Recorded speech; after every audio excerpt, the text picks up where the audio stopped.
നമുക്ക് കുറച്ച് ചക്കപ്പഴം കിട്ടിയിട്ടുണ്ട്. നമുക്കിത് വെച്ച് ഒരു ഷേക്ക് ഉണ്ടാക്കാം.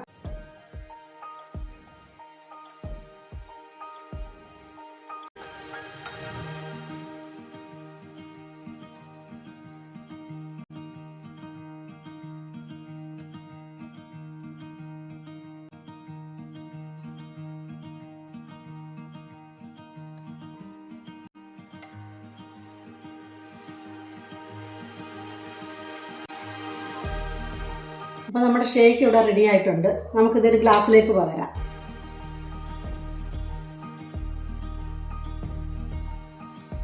ഇനി ഇതിലേക്ക് നമുക്ക് കുറച്ച് ബദാം ചോപ്പ് ചെയ്തതോടെ ചേർത്ത് ഗാർണിഷ് ചെയ്യാം.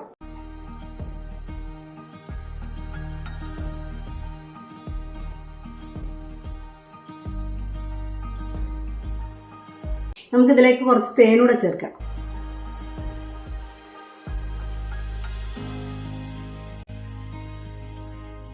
ഇത് നമുക്ക് വൈശുവിന് കൊടുക്കാം. ടേസ്റ്റ് ചെയ്തിട്ട് പറയട്ടെ എങ്ങനെയുണ്ടെന്ന്. എങ്ങനെയുണ്ടെന്ന് പറയണം.